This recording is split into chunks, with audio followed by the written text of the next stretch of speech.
By the time we are 5 months old, we are already shaping our responses to please other people. By the time we're 5 years old, we're hearing all these messages all the time about what we're supposed to be. If those go along with our true nature, fine, absolutely great. But if we're being socialized away from our true nature, we start to sell out our nature and go with our culture.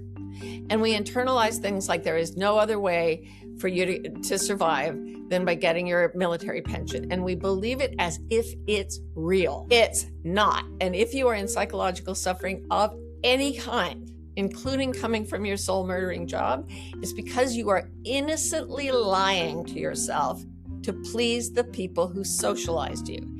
And recognizing that I am suffering, therefore what I'm doing is not true for me, that's regaining your integrity. And when you do that, you'll not only leave situations that are bad for you, but you'll start to know what to do next. But if you don't do it, nobody can help you.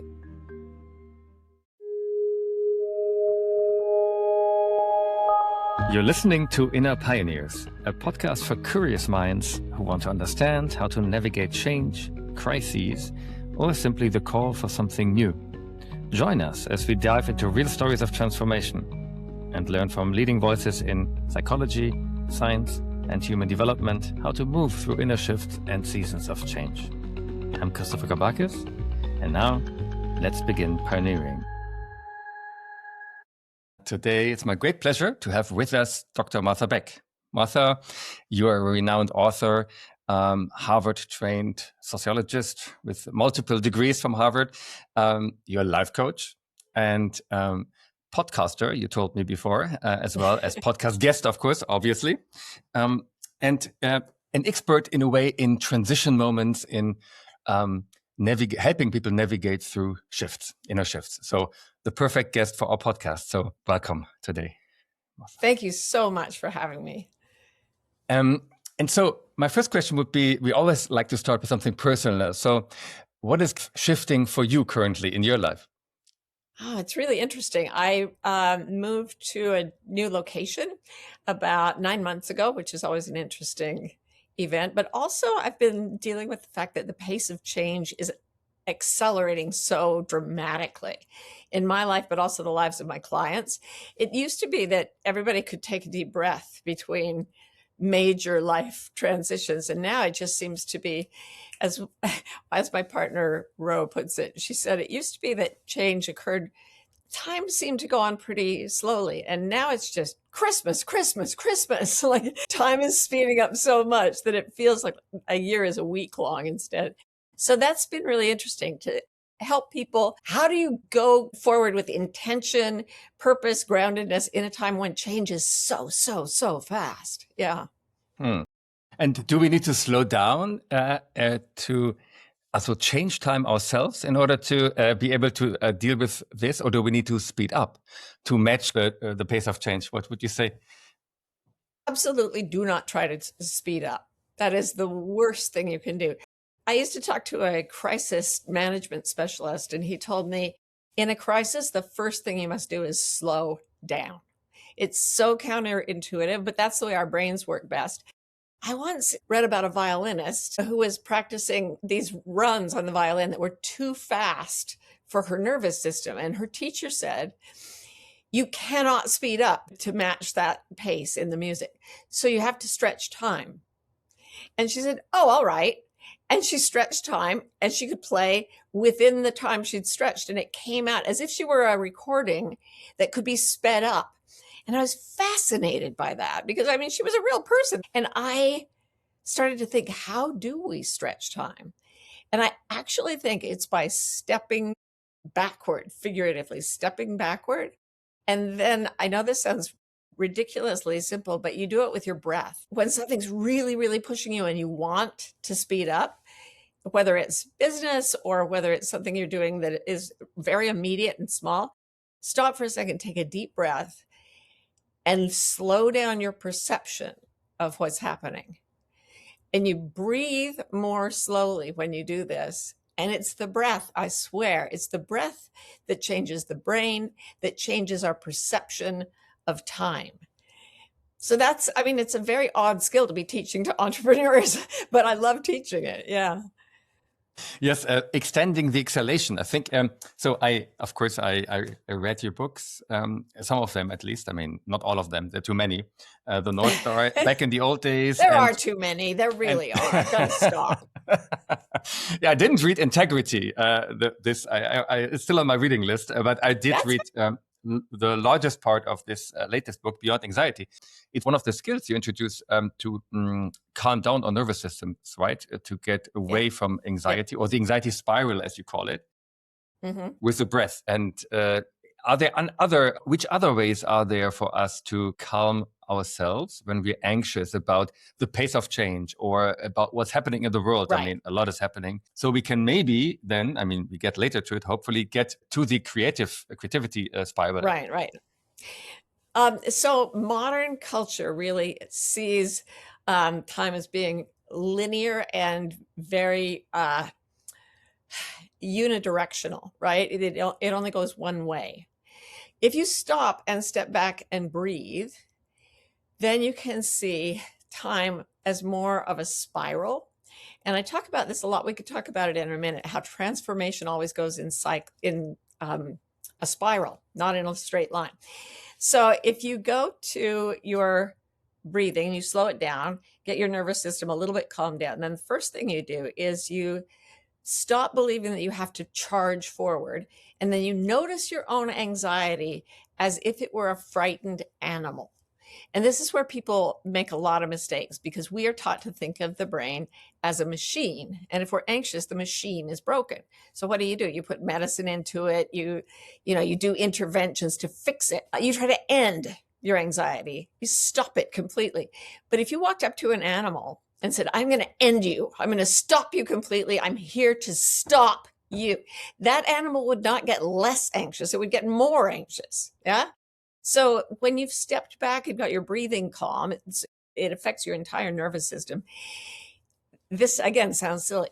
Talk to yourself in a low, slow, calm voice because your nervous system evolved to respond with calm to this kind of voice. And we all know how to do that. We all instinctively know how to calm a frightened small animal. We don't have to learn about brain chemistry or anything. If you found a puppy near your front door, all shivering and dirty, how would you talk to it? With a calm, soothing voice. Yes. Exactly. And you don't say, I want to stop you, I want to end you. You say, you're okay, I've got you. It's all right. I've got you. So even if you don't believe it, saying things like, you're okay, it's all right, I've got you, it actually moves you into the part of the brain that knows how to calm the animal. And then the animal part of the brain calms down. And I used to think that was I call it kind internal self-talk. So the acronym is KIST or KIST. I think I'm going to use some KIST now. And I would start talking kindly to myself. And I thought, I will never tell anyone about this because it's so corny. They would kill me at Harvard for kissing my own brain. But I swear to God, Christopher, it works like magic. Yeah, I think about some entrepreneurs or CEOs who might be listening, and they might think like, I'm not anxious. Why should I talk to myself like a frightened animal? I'm not frightened. But sometimes I then would prefer to talk about stress because people like to talk more about stress than about anxiety. But is there another way to realize when we are actually anxious? Because some people might not recognize it and they might not know that they are in this state. Right, exactly. Because what it does is it triggers something called the defense cascade in the body. Anything that you feel slightly threatened by, and that means anything unfamiliar, by the way. The part of your brain that is primitive and ancient and doesn't really know the things that cognitively, it's going to respond to anything alien or strange with the defense cascade, and that involves all the fight or flight mechanisms. So someone coined the term the fight or flight mechanism, but there's more than just fight or flight.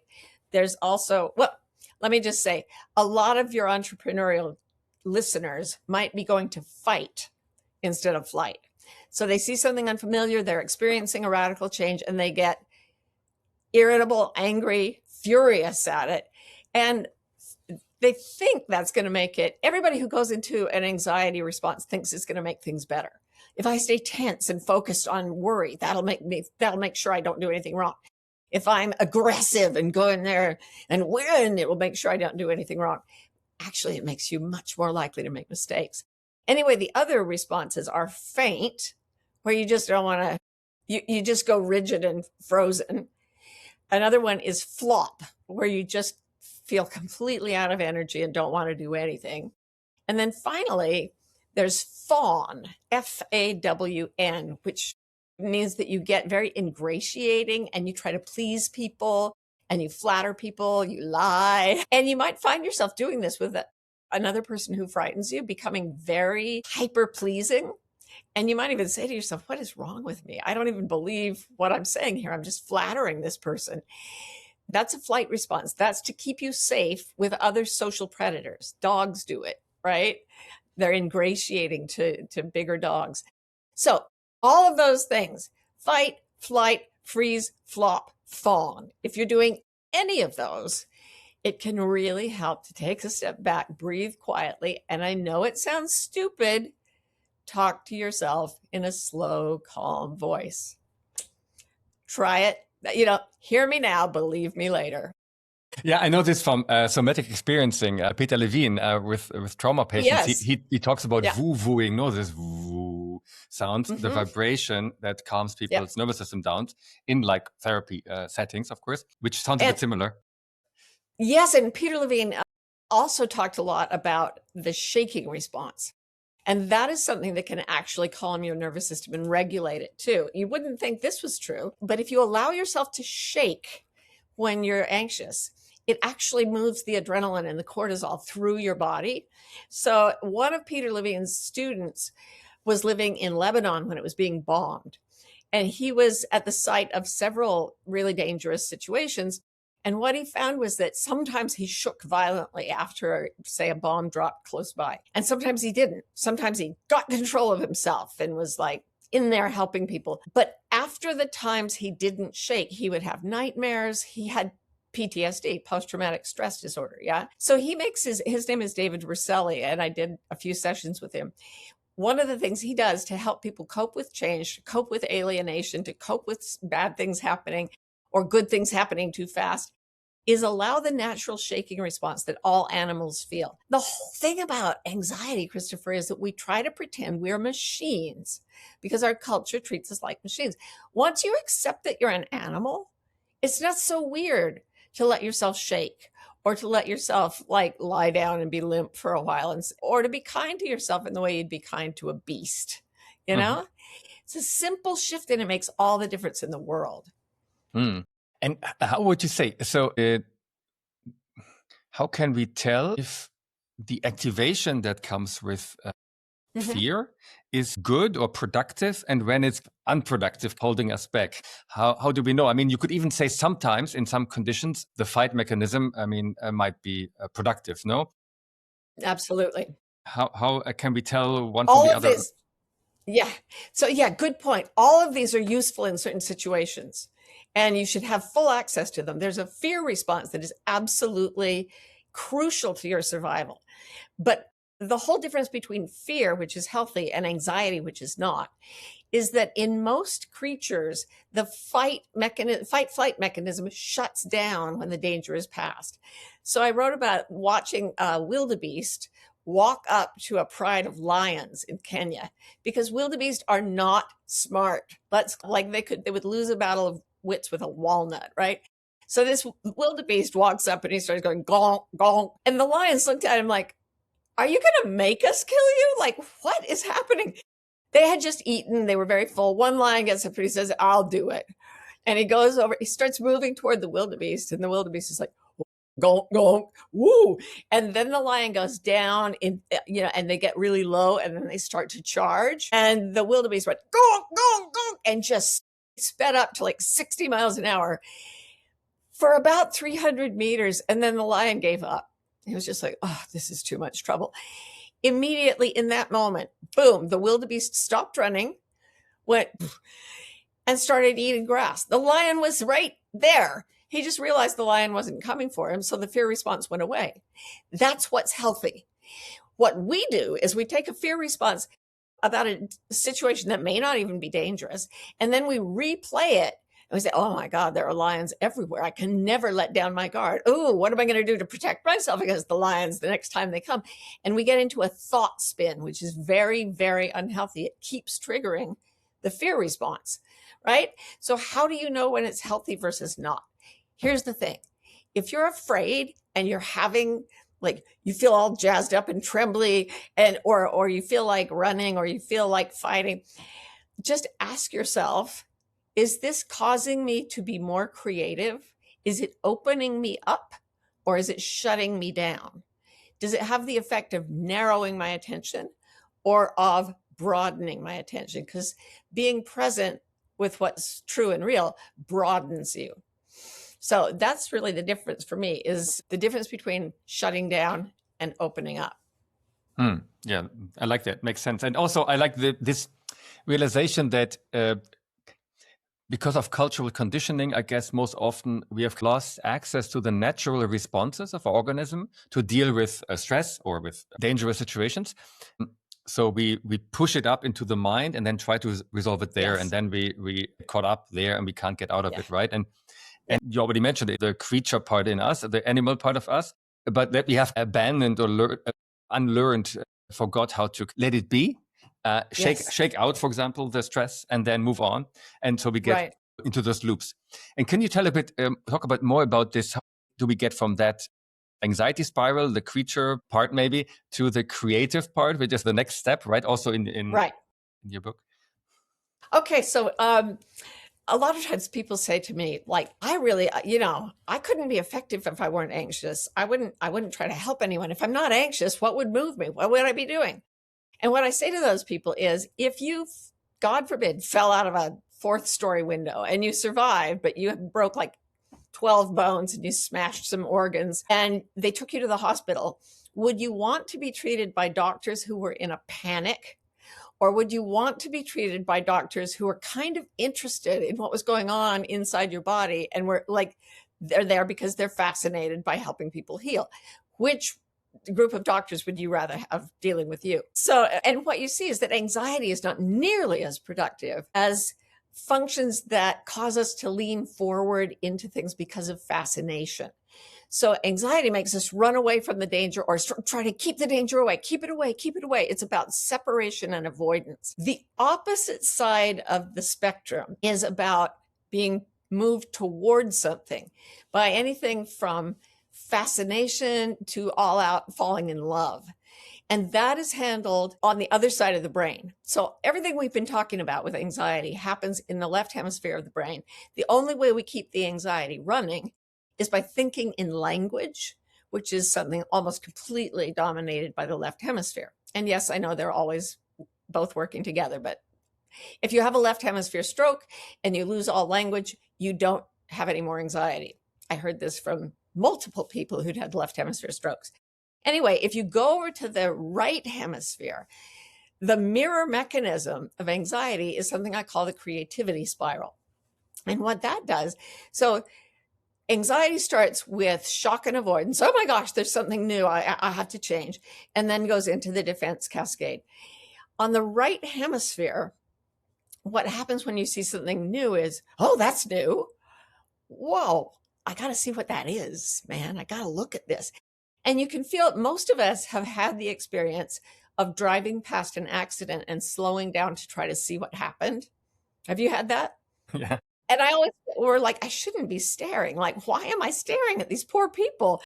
That is such a deep evolutionary compulsion, because when you see something where someone was hurt, the potential for learning about how to avoid that tragedy pulls you into a kind of fascination with the accident, even if you're just horrified by it. So that feeling of, we call it rubbernecking, yeah, of leaning into something and trying to see, that's the first impulse that takes you out of anxiety. So is curiosity, essentially. Then you get into a part of the brain that is curious, calm, confident, clear, creative, courageous, connected, and compassionate. Those are the 8 C words that describe a part of the brain that one therapist calls the self with a capital S. And once you get really curious, they've shown that people who are very bigoted against folks from other cultures, say somebody's wearing a turban and you've never seen that and it freaks you out. The initial response is fear, and then, oh, that's another person's not like me. And it's separation. But if you ask them one question, and the question that they used in some research is, figure out what this person has for dinner at night. The moment they started trying to learn about the other person, the fear and the rejection and the othering dropped almost to zero. The person's anxiety at dealing with newness, difference, change dropped to zero, and they were suddenly able to begin understanding this other person. It's the same thing if you're an entrepreneur dealing with a rapidly changing market, which we do all day. I mean, that's where we are, folks. Things are changing so fast. And if you go, oh my God, I've got to handle this. I've got to attack it. I've got to run from it. I've got to guard myself. You're not going to survive. But if you say, oh my God, holy smokes, what is causing this? Where's it going? What's happening to people? And you go into it, you start finding ways to understand things like what's happening to your demographic that you're trying to sell to, what's happening to the industry that you're in because of AI. And instead of freaking out, you're like, ooh, what can I do with that? The AI thing is huge right now. People are terrified of it. I'm freaking fascinated by it. Aren't you? I mean, Yes. it's like, it does things. So if we can approach it that way, we're going to deal with every change so much more competently. Okay, so the key is activating our natural curiosity, what's Yes. going on, and then follow that. And it might be even at the beginning focusing on something dangerous, like you said, the fascination with an accident, but then it might extend and move to other things as well, and into something that is not focused just on danger, but on potential and Yeah. something we can create, right? And what else? Is that all that is to change? Moving out of what can become an anxiety spiral to a creativity spiral through curiosity? Or are there other elements that are important? Yeah, I mean, that's an initial thing if you're dealing with a shock. But what happens when you activate that part of the brain? You go into this creativity spiral. And in that creativity spiral, you start to notice more and more things that make you happy, that please you, that fascinate you. So people who are not anxious are incredibly curious. We humans have an interesting genetic mutation. It's called neo. In most social primates, which we are, like chimpanzees, orangutans, whatever, the babies are really, really quick learners and very playful and very exploratory. In most primates at puberty, these changes kick in. The brow gets dark, the teeth get much bigger, they grow in, the jaw gets really huge and powerful. And also the creature stops being as playful and curious. But human beings have this mutation, which makes us look like baby apes our whole lives. So our faces are relatively flat. Our teeth are small. We're like baby apes. And we didn't lose the curiosity. That means that adult humans, even old humans like me, can be extremely playful and exploratory if we give in to that impulse. But again, we're locked into a culture that, number one, tells us to be anxious. Number two says, treat it like a machine. And number three says, don't be curious. Learn what I have to tell you and then don't go away from it. Like, don't do anything outlandish or weird, right? But if we can be as playful as we are designed to be, what happens after we get curious is that we start to learn and learn and learn and learn the way a toddler does. We start to be more like toddlers. Did you know that children under the age of 4 laugh about 400 times a day? No, And how often do you think adults laugh a day, the average adult? What would you guess? Depends on who they are, no? Different characters, much less. Like a dozen times, Yeah. hopefully. I don't know. Yeah, around that, 15. Yeah. Good guess. Yeah. And it's not because we've lost our sense of humor. It's because we've lost our sense of curiosity and play. So we can start becoming curious about everything that's happening in our business, in our market, in our personal lives. One of the things that I've done my whole life is I see what fascinates me and then I turn it into a product. So I like horses. Never had a horse, didn't know how to ride a horse, really like horses. So for a while, I worked with a horse whisperer, and because working with horses is incredibly powerful at teaching you how you're putting out energy so that other people react to it. Other people will keep themselves stiff and straight, right? Like they won't shake if you're scary, but a horse will shake if you're scary. And they're big and they give you a lot of feedback. So for 2 years, I bought a ranch with the money I made doing horse workshops with business leaders. I like going to Africa to see the big animals, turn that into a week-long course. People fly from all over the world. Like, get curious, get creative, and suddenly everything you love can be part of your business. So teach what you want to learn. That's what they said. And now you say, make a business out of the things that make you curious, which is a variation from that. Yeah, same thing, really. Yeah, because what you want to learn is the curiosity, and teaching is a product. Yeah.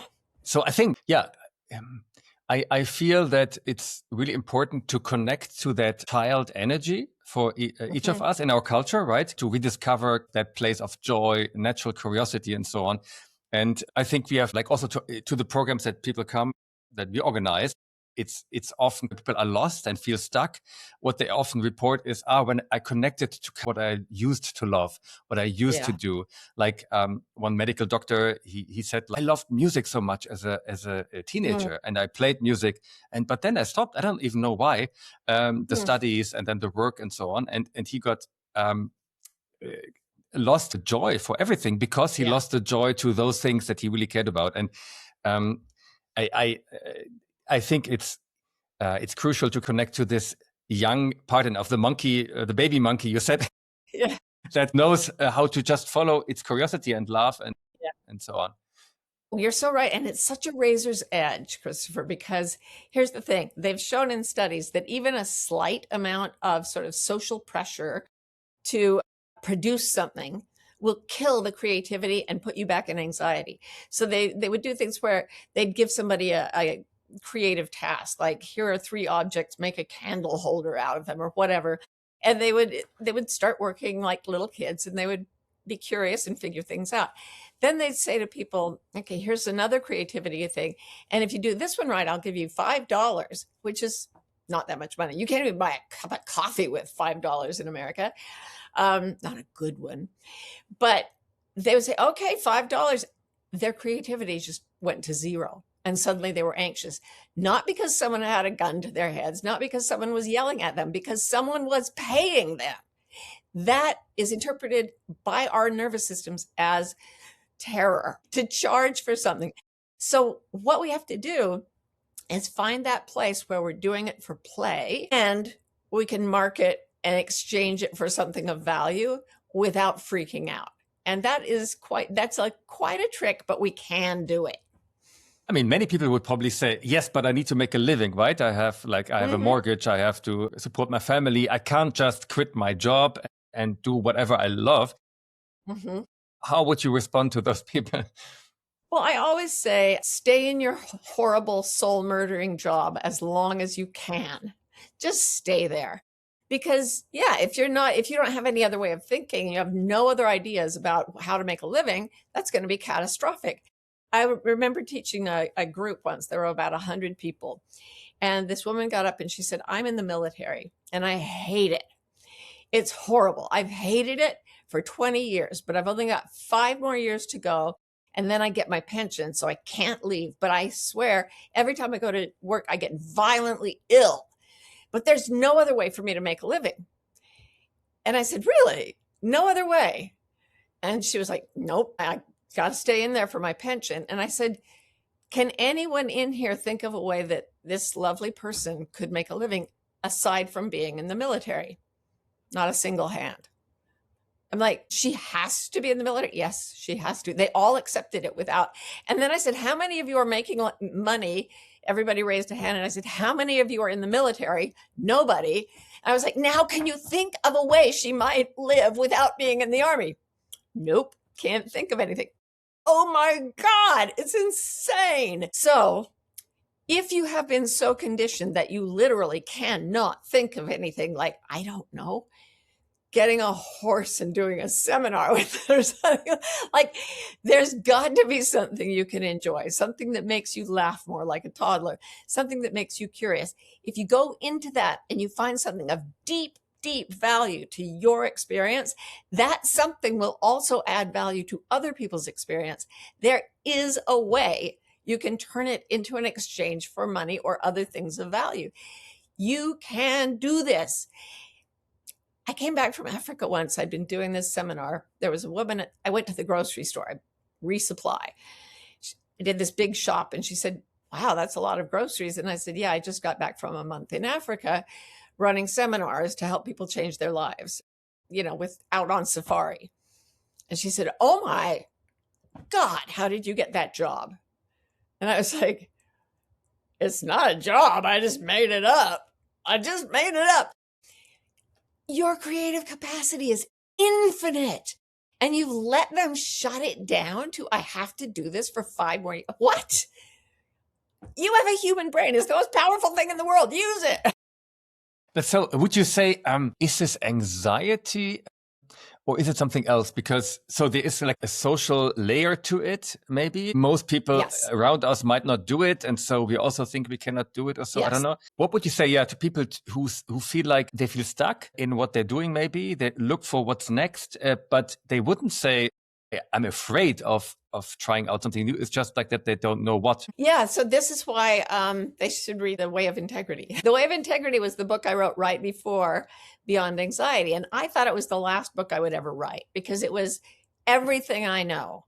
And it boils down to, if you are in alignment between your mind, your heart, your soul, and your body, if you're doing things that make all those parts of you relax and feel grounded, you will have total integrity. So integrity just means being one thing, undivided, not two things. That's duplicity. This is integrity. So if you can find integrity, you will have no more suffering, a psychological suffering of any kind. And I put it out there and people came back and said, okay, I'm in integrity, but I'm still afraid. And I realized that they had internalized the social messages around them so deeply that they could not see that they were lying to themselves. So here's the deal. We're all born completely true to ourselves in total integrity. By the time we are 5 months old, we are already shaping our responses to please other people. By the time we're 5 years old, we're hearing all these messages all the time about what we're supposed to be. If those go along with our true nature, fine, absolutely great. But if we're being socialized away from our true nature, we start to sell out our nature and go with our culture. And we internalize things like there is no other way for you to survive than by getting your military pension. And we believe it as if it's real. It's not. And if you are in psychological suffering of any kind, including coming from your soul murdering job, it's because you are innocently lying to yourself to please the people who socialized you. And recognizing that I am suffering, therefore what I'm doing is not true for me, that's regaining your integrity. And when you do that, you'll not only leave situations that are bad for you, but you'll start to know what to do next. But if you don't do it, nobody can help you. So that's the key question. So what's true for me? And be honest about the answer. And really then the anxiety will come up probably anyhow. Yes, it is. It does. And then we need all the advice we can get how to move to a feeling of calm and safety again. We had the breathing and grounding exercises, the calm voice, KISSed, the kind internal self-talk, and so self-regulate so that we can grow the space for this play, the exploration. Well, so that we can do things that we were not socialized to do. Yeah. And that creates huge anxiety. okay, quit your job. I wasn't socialized to quit my job. I'm terrified. I started my quest for integrity when I was 29. I made a New Year's resolution that I would not lie for a year, not in any way, not for any reason. And I kept my resolution. And during that year, I lost or walked away from my job, my industry. I left academia, my religion of childhood, which was massive for me. I was raised Mormon, very, very Mormon. So I left my religion. That meant losing my family of origin, which was huge. It meant losing every friend I'd had before the age of 17. It meant like I moved away from my home, my everything I was doing was so connected to my socialization that it was wrong for me. And when I simply stopped lying, which I do not recommend, it was awful. When I stopped lying and did what was true for me, I pretty much threw away the life that I'd had and I got the one I wanted. And that is going to be true for everybody, but don't do it the way I did it. Do it very gradually and softly. And get support, no, along the way.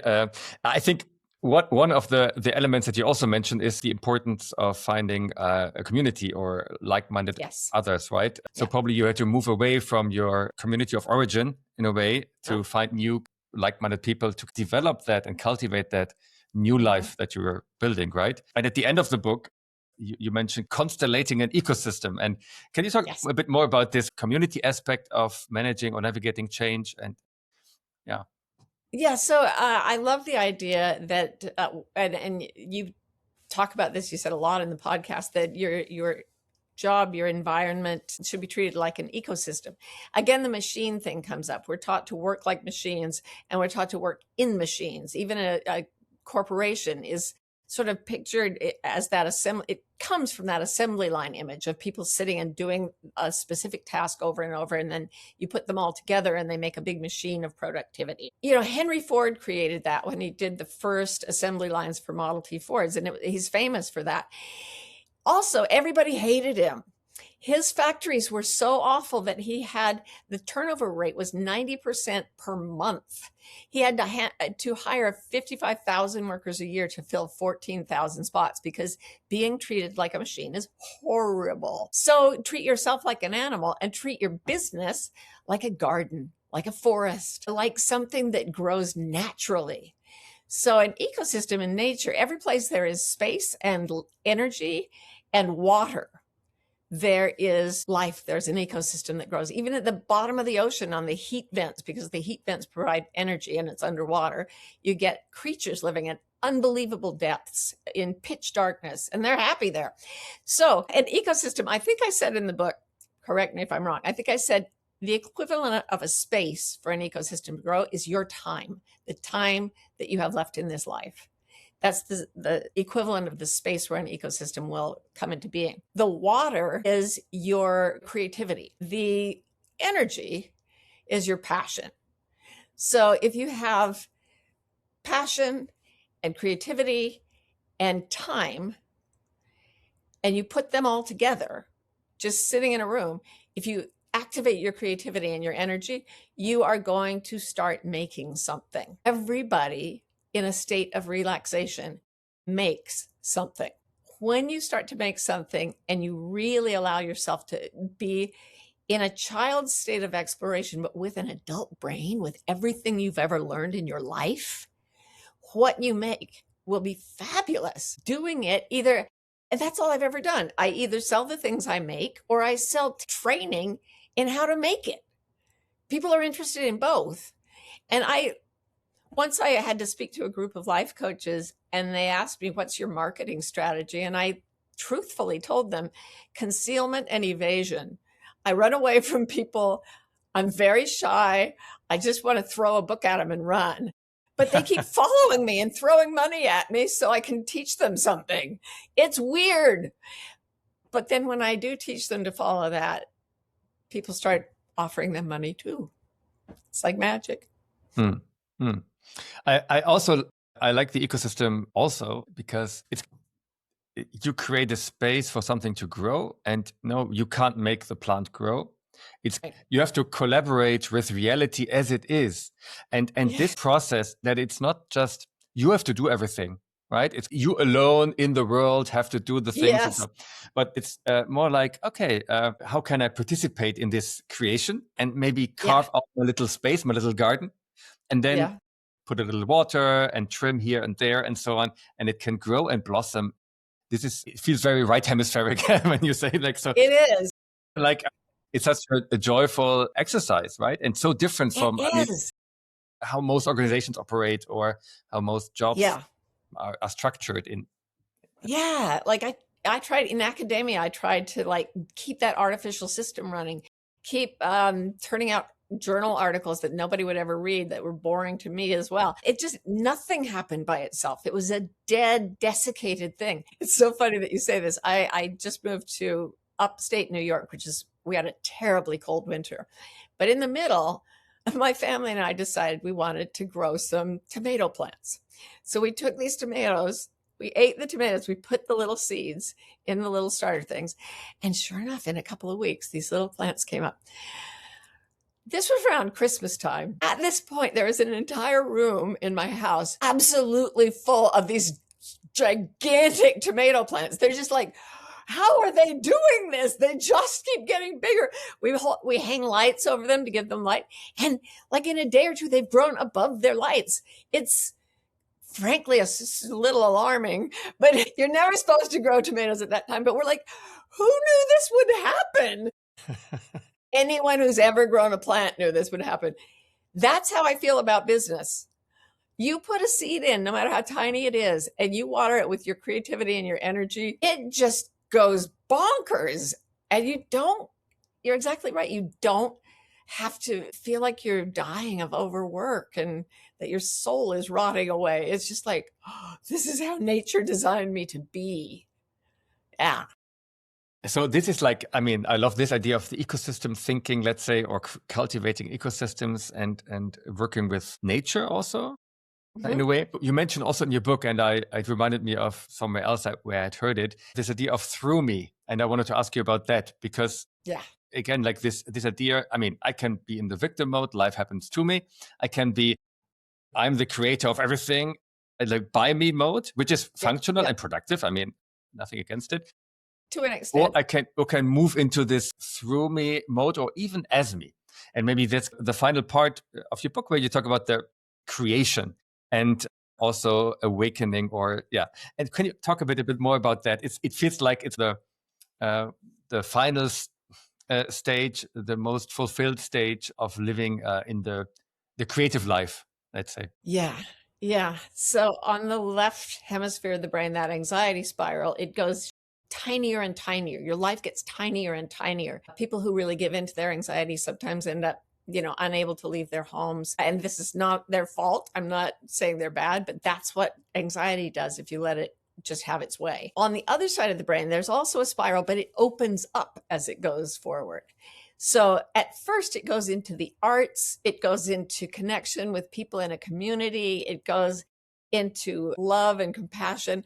And if you keep creating and you keep connecting and connecting things, connecting people, connecting things in your business, if you keep doing that from a space of curiosity and love, self-love, other love, it gets so huge that there's a point where psychologists identified maximum human fulfillment. And it's a state that a researcher named Csikszentmihalyi, he called it flow. And it's where you're producing the maximum amount of dopamine and serotonin and feel-good hormones. And it's right at the edge of impossible for you. But when you get there, it's, as one philosopher said, when you get to the top, it is easy, even though it is hard. If you keep going, like that violinist who was fully into that music, magic starts to happen.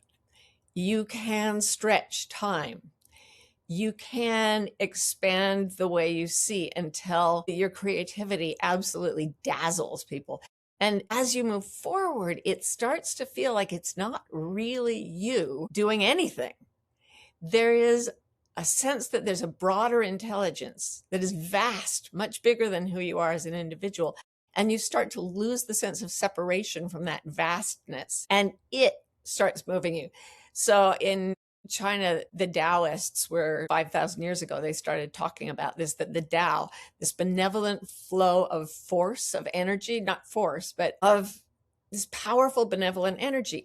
It sort of picks you up and starts to move you as if you're floating in a river. And sometimes the river gets very, very fast. There's a Taoist story about these scholars who are walking by a waterfall, huge waterfall, and it's white water everywhere, and they see a dead body in the water, and they're like, oh, we have to get it out and give it a proper burial. So they're saying, how are we going to get in there? What do we do? And as they're talking, this little old man pops out of the water, towels himself off, and walks off down the road. And they run after him and they say, how did you do that? We thought you were dead. And he said, it's really easy. You go up when the water goes up and down when the water goes down. And they're like, what? That was where the Chinese wisdom traditions kind of poke gentle fun at the way we do things as machines and by rote, and we're going to memorize and force. That was the scholars. And those who live in harmony with the way things are get moved into the next thing. And it can look as if you're going incredibly fast and working incredibly hard and undergoing terrible changes. And to you, it's a joyride. It's just fun. You're not doing it. The water is doing it. The Tao is doing it. And how can we help people get into this alignment with the system, bigger, the high intelligence, or the ground of being, the Tao? You said you just keep doing the stuff that interests you. So follow your curiosity and your creativity. I also know that like the ultimate end, this opening can be like this experience of unity or oneness, feeling really at one, right? And it can also be an extraordinary state of consciousness, not just the flow state, but also. Yes, that's at the edge of what science accepts. And beyond that is the mystery. And I'm here to that's why the first third of my book is about anxiety. The second third is about what science acknowledges. And the final third is about what happens in the mystery and the magic of a life that is beyond what our culture tells us is possible. And I have some ideas, but I wanted to ask you, how can you help people move into the magic? Because there's a great, yearning, I think, for people to it's like, sometimes I think it's like a spiritual void or so left by the demise of religion in Western culture. And someone said, like, we have a God-shaped hole in our hearts. And then we try to fill it with substances, with distractions, with money, with status, and so on. And the hungry ghost, right? It's never enough. But actually what you're looking for is this deep sense of connectedness, right? Or union. Is it possible to read your book or have a simple life coaching experience and move towards it? Or is there something else? I think it's an act of courage that everybody has to do for themselves. The one thing we can do to help other people is to really commit to it, commit to our own integrity, commit to our own joy, our own creativity, and take the steps that lead toward that joy. Another thing I would say is cultivate stillness. What you just said about the God-shaped hole in our hearts. I think that, Freudian theory was obsessed with sexuality because his culture, Freud's culture, was very repressive about sexuality, which is natural. It's part of us. These days, I did 3 degrees at Harvard and had 3 children along the way. And that experience, especially because my second child had Down syndrome, it shook me right out of the whole social setting I was in. I had to look at what made it worthwhile to keep raising children in a place where I was very, very conditioned to think that was silly and that was my personal life. And Harvard didn't want any part of that. But even more, it didn't want me to have any part of a non-materialist worldview. So what we have now is a deep repression of spirit, not sexuality, a repression of spirit, which is a natural part of ourselves. So if Freud were here today and he, came up with a system of analysis, he might be looking at dysfunctions around repression of spirituality. And it's not, even religion represses spirituality. Mormonism repressed my spirituality hard because as soon as I got spiritual, I left. So yeah, there's this incredible need, this ache, this yearning to be fulfilled. And even people who are madly successful as business people, the money doesn't do it. The success, even the fame, does not fill that gaping absence. But the pursuit of our own curiosity, creativity, compassion, those take us into the state of union. And there you find that you have enough. There's a story about Joseph Heller, the writer Joseph Heller. He was at a party where there were all these billionaires and, socialites and people, famous people. And another writer said to him, wow, gosh, it must be weird. You're not that rich and everybody around you is rich. Don't you feel a little out of place? And he said, a little, but I have something they'll never, ever have. And the other person said, what? And he said, enough. I have enough. And you could see the rapacious appetite that people have where they're just consuming vast amounts of money and it's never enough, never enough. When you find that unity outside of all anxiety and beyond even the creativity, there's a sense of satisfaction, of enoughness that is like drinking from a spring of clear water all day, every day. There is genuinely a state of bliss that will make you know you have enough. And it will also, through you, make sure you keep having enough materially so that you can go on realizing you are not material in your essence. And you can experience the world beyond form while still in form. And that is just an ongoing state of magic. Yeah, very nice. It speaks to me. When you said courage, of course, it comes from cœur, from the heart, to live from the heart. And I think too many people in our culture, and also me when I was younger, living very much in the head, reducing uncertainty, right? Helping you to navigate the systems that humans have created. And the living more heart-oriented, in a more heart-based way, I think is part of it. I love the stillness, moving into stillness. So space to slow down, to quiet down, meditation, and all the practices that people know, right? Yeah. And then the final thought that came was, so this, okay, I will be taken care of. Life will take care of me. This is an enormous leap of faith for most people, right? Huge. It's like it ties into the anxiety, like the scarcity paradigm, right? I might not have enough now to provide for my family, but also later in old age, my pension. And so people live in those systems of fear, basically, right? And so I wanted to ask you about the social dimensions of your work, the cultural dimensions of your work, and how can we move from an anxiety-oriented culture, basically a scarcity-based economic system, at least, to more a creative and connected. We have to be we have to be a traitor to suffering. We have to not just decide that our culture is right when it says you have to do things that make you miserable because you've got to feed your family, you've got to make your pension. I am, number one, the primary breadwinner for my family, have been for decades. Number two, I'm old. So I can tell you something. I left my job at 29 with no prospects. Nothing I could do. I had 3 children under the age of 5. I was chronically ill. I couldn't walk, stand, or move my hands. Spent most of my time in bed in so much pain I could hardly move. And that went on for 12 years. And I kept saying to myself, I've got to get out. I did things, I crept onto campus and I taught my classes and I wrote my papers. For a while, I had to type by putting a pencil. I had casts on both hands, so I would put pencils between my fingers and hit the keys with the eraser ends. Like I was not well. Yeah, wow. So that's why I decided not to lie for a year. It healed me, but that's another story. But I kept telling myself, I've got to do what people say to do because I've got to provide for my family. I've got to provide for myself in old age. But I could not. I was given the incredible gift of absolute disability. And what I have learned is that I could have trusted the whole time. If I had known then what I know now, if I'd gone back to myself at the age of 30, and I would say, look, what you are is enough. What you do for the joy of it will provide for your family. What you do for the love of other people will pay for your old age. I'm in charge of this.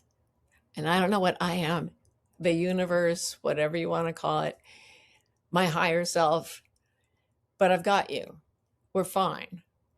The reason you're miserable is that you need to find the things that bring you joy. Put that first and you'll always be provided for. I know it sounds stupid.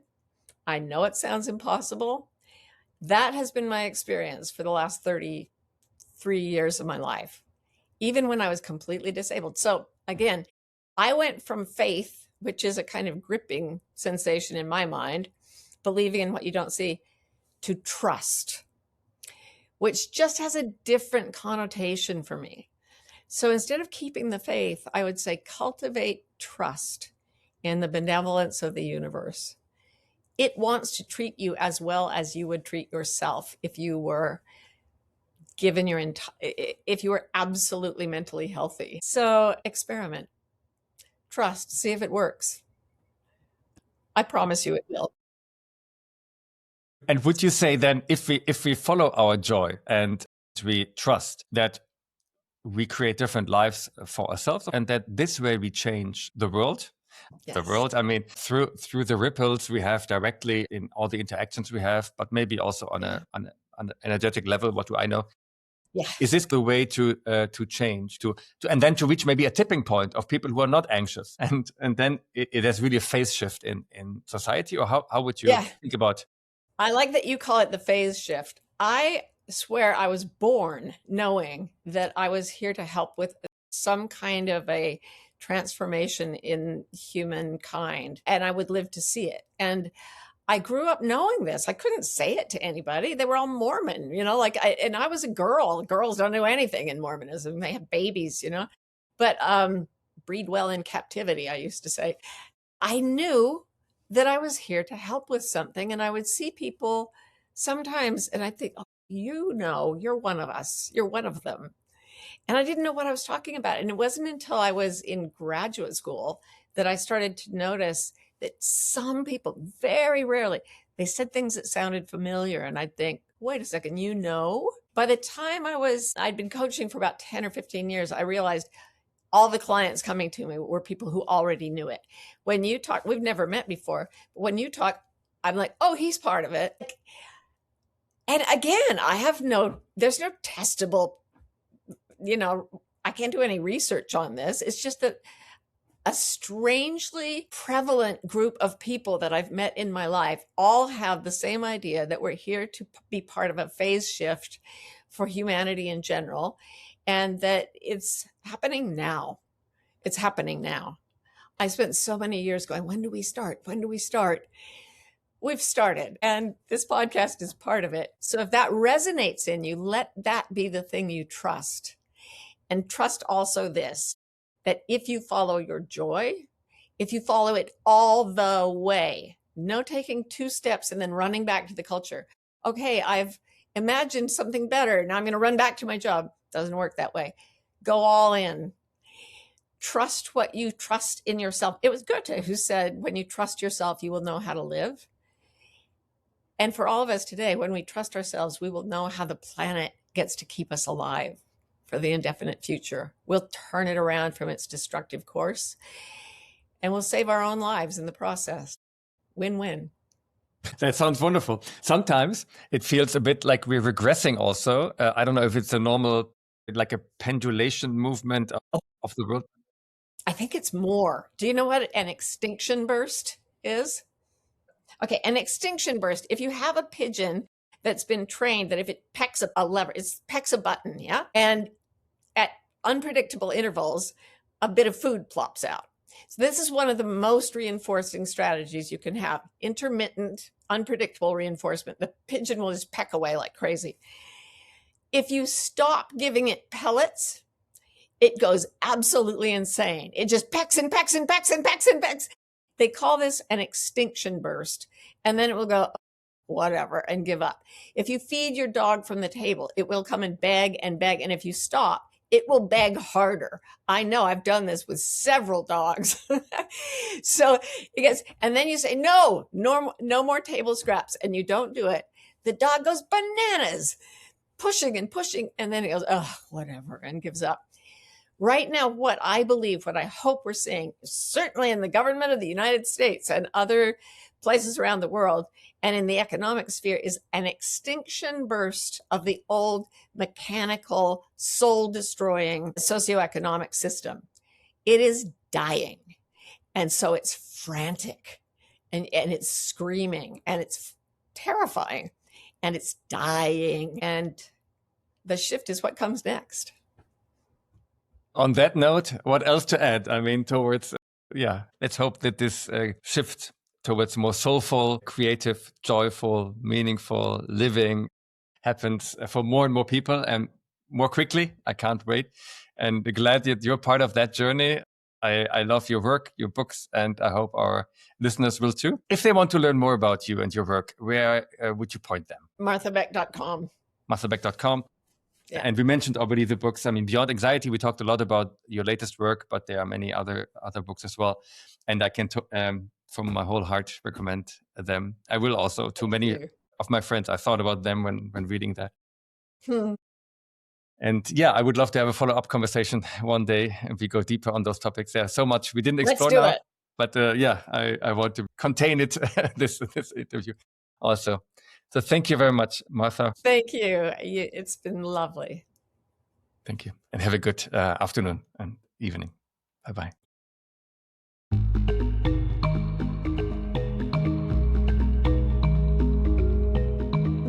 Thanks so much for listening to Inner Pioneers.